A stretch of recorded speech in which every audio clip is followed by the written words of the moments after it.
La dérive génétique ou le jeu du hasard. Nous avons parlé dans un autre cours de sélection naturelle.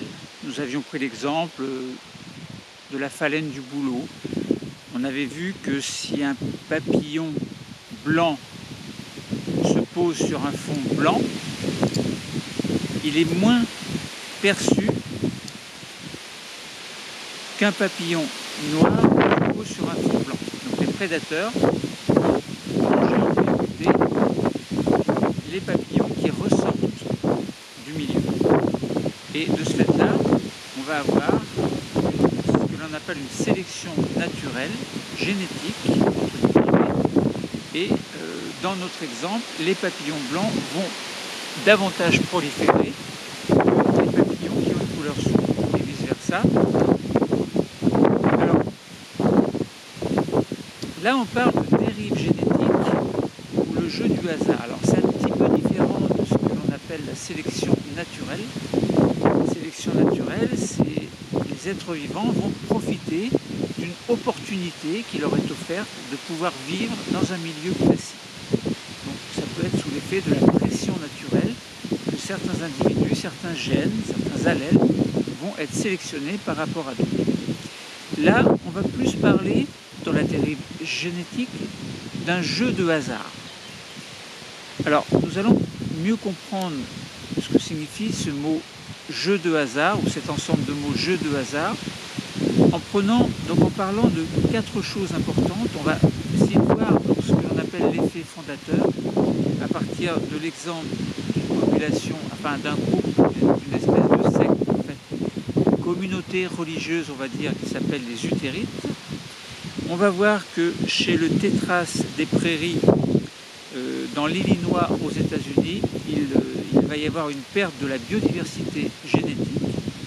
On va voir un jeu, donc vous allez pouvoir vous amuser à faire, que l'on appelle, donc à partir d'un logiciel que l'on appelle la dérive génétique.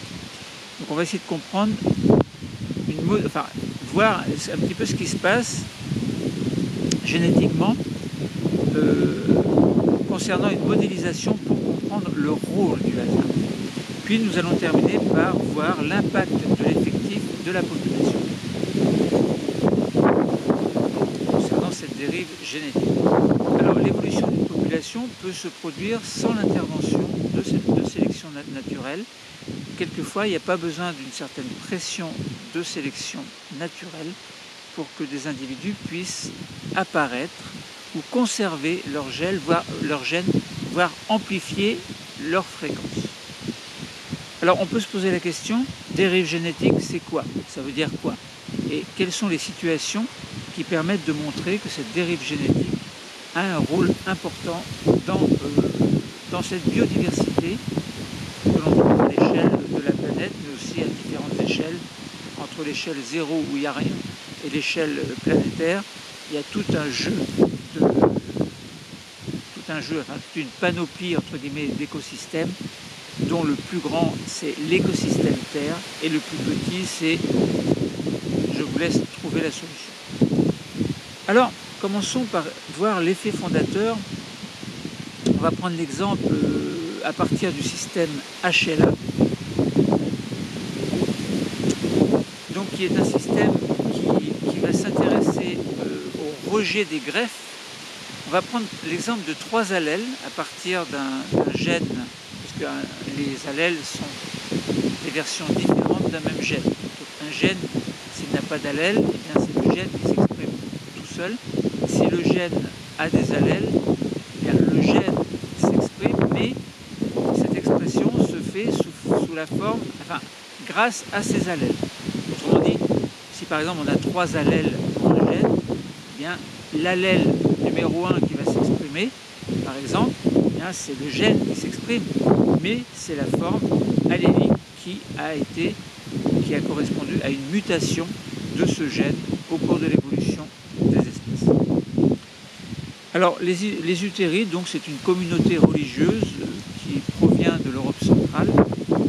Alors, entre 1874 et 1879, il y avait 1265 Utérites qui appartenaient à 15 familles différentes. Alors, ils ont fondé leur communauté aux États-Unis et au Canada. Et ils ont évolué de manière indépendante par rapport au reste du monde. Et une originalité, c'est que les utérides ne restent qu'entre eux. Ça veut dire qu'ils ne peuvent pas, donc s'ils veulent se marier, c'est entre eux. Donc vous pensez bien, gros problème de consanguinité, mais ce n'est pas l'objet de l'étude aujourd'hui. Alors, donc, on va essayer de comprendre cette dérive génétique à partir de l'exemple des utérides. Prenons, comme je vous l'ai dit, 3 allèles A10, A11, A28, donc qui sont 3 versions du gène HLA-A. HLA grand A. Donc, comme je vous l'ai dit, un gène participant au phénomène de rejet des greffes. On a un graphique qui nous présente la fréquence en pourcentage des allèles en fonction de certaines populations. Alors on va prendre le pourcentage chez les utérides, le pourcentage de la population française, le pourcentage des Suisses et le pourcentage aux USA. Alors, concernant la France, la Suisse et les USA, on constate que la fréquence des 3 allèles pour chacun des 3 pays, enfin pour chacune de ces 3 populations, c'est pratiquement pareil. Pareil dans ce sens où il y a les 3 allèles qui sont présents dans la population et concernant les allèles A10 et A11, on a à peu près dans les 3 populations le même pourcentage, soit 6%, à peu près. Concernant l'allèle A28, on a pour les 3 populations à peu près le même pourcentage, bon, un petit peu plus pour les Suisses, et ce pourcentage est environ de 3%. Donc voilà, donc A28, 3 fois moins que A10 et A11. Mais les 3 allèles sont représentés dans les populations françaises, suisses et des USA. Maintenant, si on regarde chez les utérides, quelque chose qui nous marque, en fait, c'est qu'il y a une absence des allèles A11 et A28. Il n'y en a pas. Et autre chose remarquable, c'est que la fréquence de l'allèle A10 est portée à 13%. Donc 13%, alors que pour France, Suisse et USA, A10 était à 6%. Donc vous voyez, plus de la moitié concernant la fréquence de l'allèle A10. Voilà, donc ça veut dire qu'il y a eu, à partir d'une population qui faisait partie de l'espèce humaine, mais une communauté qui s'est isolée du reste du monde et dont les individus ne s'accouplaient qu'entre eux, en fait, ont donné des générations, une génération au niveau de laquelle il y a eu une espèce de dérive génétique, alors qui était due sans doute au hasard, hein, parce qu'au départ, on aurait très bien pu, au sein de cette population, avoir un allèle A11 par exemple, ou A28. Et puis ces allèles se soient retrouvés chez les utérides. Ça n'a pas été le cas. Il y a eu une dérive en ce sens que A11 et A28 ont disparu et n'est resté que A10. Alors, A10, donc rejet des greffes, hein, donc voilà. Le rôle exact dans le rejet des greffes n'est pas précisé ici. En tout cas, on a bien une dérive génétique par isolement d'une population par rapport au reste de la population mondiale. Ensuite, deuxième cas, qui va correspondre à dérive génétique également, mais qui va être due à la disparition d'une espèce suite à l'exploitation par l'homme d'un certain territoire. Alors, je vous ai dit, on va prendre l'exemple du tétras des prairies, qui est une espèce vulnérable. Donc, vulnérable, ça veut dire que cette espèce va sans doute disparaître. Alors, au début du XXe siècle, des milliers de tétras peuplaient les prairies de l'Illinois aux États-Unis. Mais il y a eu une expansion urbaine expansion agricole, donc l'homme avait des besoins, ou s'est donné des besoins en tout cas, et l'habitat des tétras a été transformé, et l'effectif à partir d'un effectif qui était entre 1000 et 25 000 dans les années 1930 à 1960, eh bien, dans l'année 1993, ils se sont retrouvés, les Illinois, avec une population de tétras de 50 individus, contre 10 000 à 25 000 autrefois. Pourquoi? Parce que si on regarde en fait la zone d'habitation des tétras, on s'aperçoit que en 1930, par exemple, les endroits où vivaient les tétras étaient des endroits qui étaient immenses dans l'Illinois, et puis tout doucement les hommes ont exploité, etc. Et donc ces ressources naturelles pour les tétras se sont trouvées amoindries, et donc les tétras n'avaient plus que 2 sites où on les a retrouvés avec une population de 5. Donc là c'est un cas particulier. Alors les scientifiques ont étudié l'ADN des tétras actuels et l'ADN des tétras qui colonisaient aux alentours de 1930, et donc simplement en prenant de l'ADN dans les musées, il y avait des êtres vivants, enfin des tétras qui se trouvaient empaillés, et donc on a pu prendre de l'ADN et puis essayer d'étudier un petit peu les pourcentages. Alors, donc, dans les années 1930 et 1960, la taille de la population, je vous l'ai dit, c'était de 1000 à 25 000, et le nombre moyen d'allèles par gène, il fallait évidemment faire un comptage de tous les gènes, et le nombre moyen d'allèles par gène était de 5,4. 1993, il n'y avait plus que 50 tétras, et le nombre moyen d'allèles par gène a été réduit à 3,7. Voilà, donc on s'aperçoit que finalement l'isolement des tétras a fait que le pourcentage d'allèles a diminué.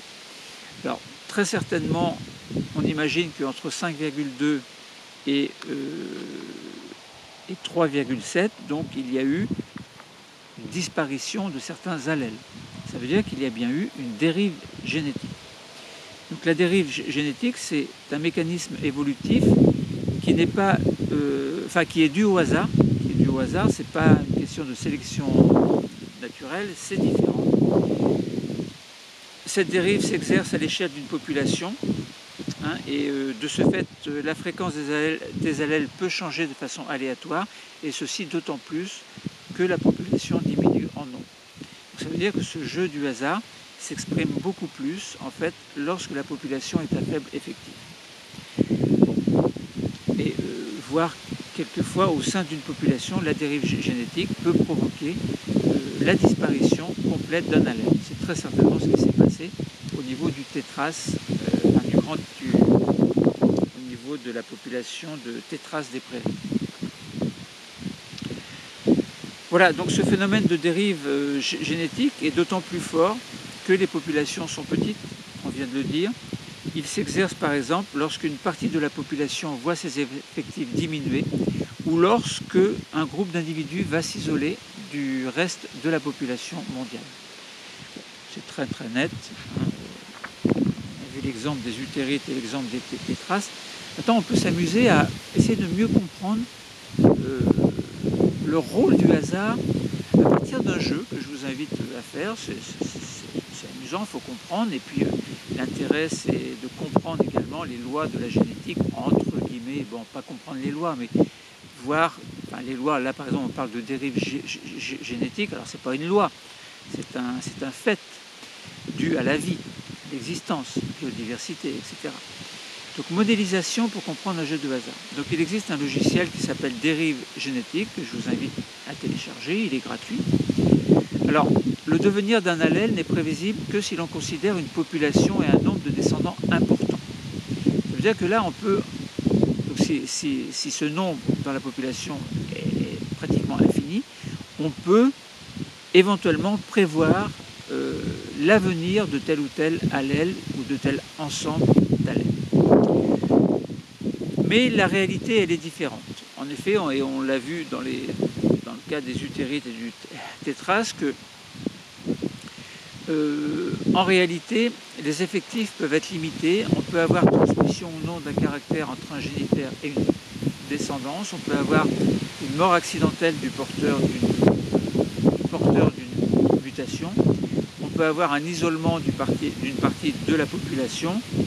Alors soit par isolement volontaire de la part des utérites, communauté qui voulait rester seule, soit isolement et même destruction et anéantissement d'une grande partie de population qui se retrouve à effectif réduit lorsque l'homme va conquérir ou détruire des territoires qui appartenaient à une certaine biodiversité. Voilà. De ce fait, donc, la fréquence des allèles dans une population peut varier sous l'effet du hasard, et c'est ce que nous allons voir dans le jeu, et ce phénomène est tout simplement appelé dérive génétique. Cela consiste en quoi? Essayons de comprendre à partir de ce logiciel. Alors, ce logiciel, il permet de modéliser le phénomène de dérive. Il stimule notamment le tirage au sort à partir des boules de couleur parmi un certain stock de boules, donc de couleurs. Alors, il faut répéter l'opération plusieurs fois, autrement dit, il faut simuler ce que l'on appelle les générations.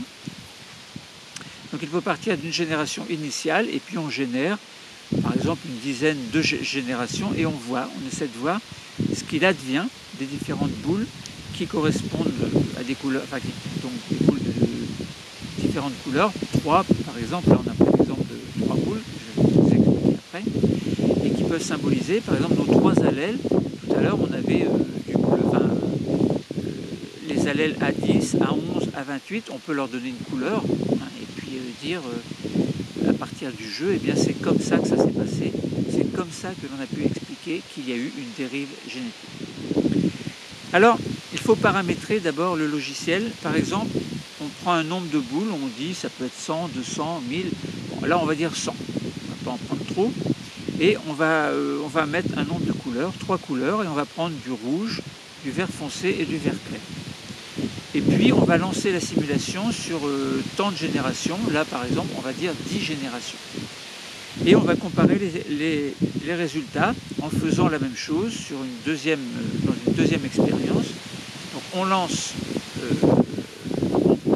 on paramètre, donc on a bien une génération initiale, et puis on lance nos 10 générations. Alors la technique du logiciel, je vous laisse la découvrir.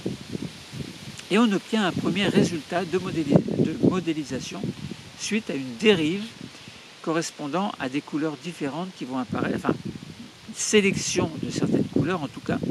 Et là au bout de 10 générations, alors que dans la génération initiale on avait à peu près le même pourcentage de rouge, de vert foncé et de vert clair, et bien au bout de la génération numéro 10, le hasard a fait qu'on avait une très très grande majorité de boules rouges. Donc là on est bien dans le hasard. C'est bien le hasard qui a réparti les différentes couleurs de génération en génération entre la génération initiale, puis la génération 2, 3, 4, 5, etc. jusqu'à 10. On fait l'expérience une deuxième fois. Est-ce qu'on va obtenir la même chose, à votre avis? Eh bien non, bien sûr que non. On ne peut pas obtenir la même chose si on fait intervenir le hasard. Sinon, tout le monde gagnerait au loto. Alors, génération initiale, pareil. Alors, on définit une génération initiale. On définit encore 100 boules, on paramètre une nouvelle fois. Et on prend toujours 3 couleurs, mais on prend les mêmes couleurs, vert foncé, vert clair et rouge. On lance le nombre de générations que l'on met à 10, alors génération 1, les boules se répartissent de telle couleur, génération 2, même chose, etc. jusqu'à la génération 10. Et là, on s'aperçoit que les boules rouges ont pratiquement disparu, il y en a encore quelques-unes, et que les boules vertes claires et vertes foncées sont en quantité prédominante. Alors là, évidemment, il faut comparer les deux résultats de modélisation de la dérive des couleurs, simulant la dérive génétique. Et là, on s'aperçoit bien que le hasard a fait que, on a une majorité de rouge dans un cas, une majorité de si on remplace les couleurs par des allèles, par exemple allèle A10, A11, A28, dans le cas du gène HLA que l'on a vu précédemment, eh bien, on s'aperçoit que la dérive génétique s'est faite en faveur de l'allèle A10 chez les utérides. Donc il y a bien eu une dérive génétique qui s'est faite, et d'autant plus facilement, avec une fréquence importante de l'allèle correspondant, parce que les utérides forment une petite population.